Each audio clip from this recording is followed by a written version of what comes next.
हाय,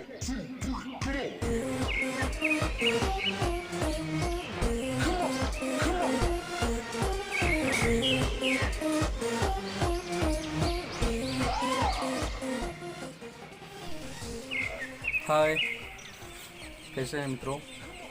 उम्मीद करता हूँ आप ठीक होंगे। आज मेरा मन किया है कि मैं आपसे सारे बदले चुका हूँ और मैं आपको कविता सुनाऊँ। देखता हूँ आप कितना झेल पाते हैं मुझे। मैं एक कविता लिखा हूँ जिसका शीर्षक है वलरी की विकलता। वलरी बोलते हैं लता को। लता मतलब जैसे खीरा का लता, लौकी का लता और इस तरह की चीज़ें दोस्तों। तो इस कविता में मैं वलरी के प्रेम का मानवीकरण किया हूँ। मतलब मैं ये कल्पना किया हूँ कि यह वलरी, आप भी जानते हैं एक वलरी या लता हमेशा ऊपर जाने का प्रयास करती है, तो मैं इसको नायिका माना हूँ। और जिसका प्रेमी ये ऊपर में जो आसमां है ना, गगन, वो उसका प्रेमी है। और ये लता यानी वलरी यानी प्रेमिका अपने प्रेमी अर्थात आसमान की ओर लगातार जा रही है। जैसे कोई प्रेमिका प्रेम पास में बंद कर अपने प्रेमी की ओर बेतहाशा भागी जा रही हो, दौड़ी जा रही हो। ये कल्पना किया गया है और इस पर कविता लिखने का प्रयास है हमारा। जरा सुनिएगा।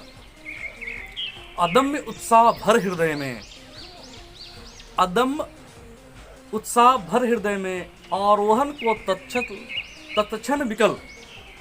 अदम्य उत्साह भर हृदय में आरोहण को तत्क्षण विकल, बावली हुई जा रही ये वलरी।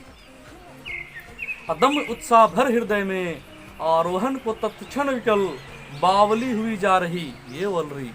अर्थात अदम उत्साह भर हृदय में, बहुत सारा उत्साह भर के वलरी अपने हृदय में आरोहण को तत्क्षण विकल, पागल होकर आरोहण करना चाह रही है, चढ़ना चाह रही है। बावली हुई जा रही वलरी, पागल हुई जा रही है। हरितिमा रोम रोम में गुथी, हरितिमा रोम रोम में गुथी, पान पात्र की मान बरसन में। उस वलरी के रोम रोम में हरियाली रची बसी है और वो प्रेम पिपासु, प्रेम की थोड़ी सी वर्षा पाने के लिए इठला रही स्पंदित ये वलरी। वो प्रेम में स्पंदित है, कांप रही है। आप देखते होंगे हल्की सी बारिश होती हो और वलरी के ऊपर, लता के ऊपर बारिश की बूंदें पड़ती हो तो कंपायमान हो जाता है वह वलरी का रोम रोम। ओठों की पोर पुरित चुंबन से, बहुत प्यारा सा कल्पना है। एक नायिका है और जिस, आप समझ रहे हैं दोस्तों।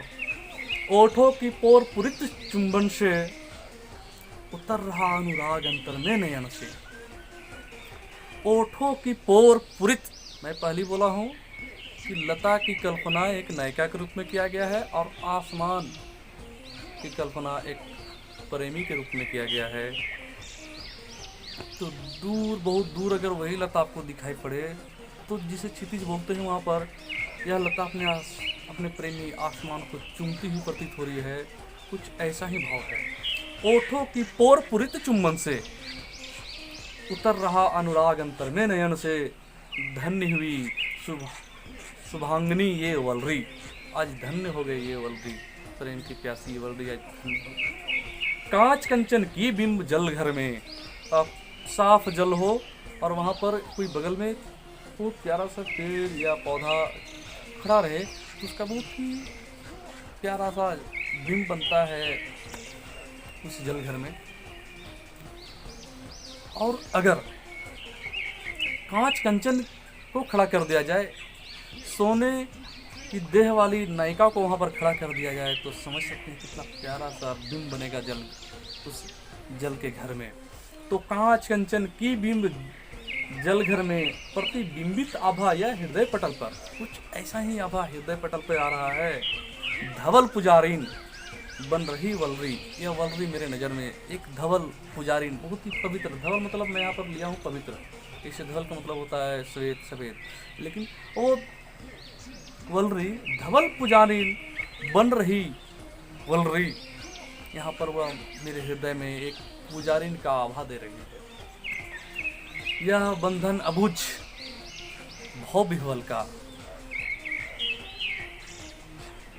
प्रेमी और प्रेमिका दोनों के बीच का जो बंधन होता है, बंधन का डोर होता है।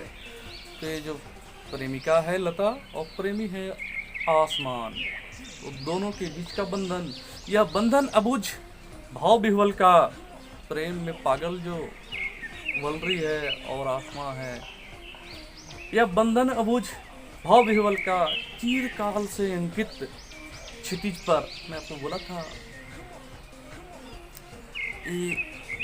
छत पर चढ़कर आप आसमान की ओर देखेंगे तो एक बहुत दूर जाकर ऐसा लगेगा जैसे पृथ्वी और आसमान एक जगह पे मिल रहे हैं।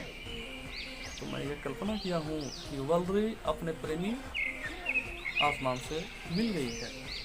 यह बंधन अबुझ भाव विह्वल का, चिरकाल से अंकित क्षितिज पर, जानकर आह्लादित हुई जा रही ये वलरी। धन्यवाद। मैं अशोक कुमार पासवान। अगर आपको मेरी ये कविता अच्छी लगी हो तो वीडियो को प्लीज लाइक कर दीजिएगा, थोड़ी सी मदद मेरी कीजिएगा और वीडियो को शेयर भी कर दीजिएगा। मेरे चैनल को सब्सक्राइब भी कर दीजिएगा। चैनल को सब्सक्राइब करने में अंगुलियों को दर्द नहीं होती है, लेकिन मुझे मदद ज़रूर मिल जाएगी। सब्सक्राइब करने से आपका कुछ जाता नहीं, मेरे पास कुछ आता नहीं, लेकिन पता चलता है कि इस धरती पर मेरे भी चाहने वाले, मुझे भी मानने वाले, मुझे भी सपोर्ट करने वाले कोई हैं। फिलहाल इसी उम्मीद से कि आप वीडियो को लाइक कर दीजिएगा, मेरे चैनल को सब्सक्राइब कीजिएगा। धन्यवाद। बहुत ख्याल रखिए अपना। जय हिंद।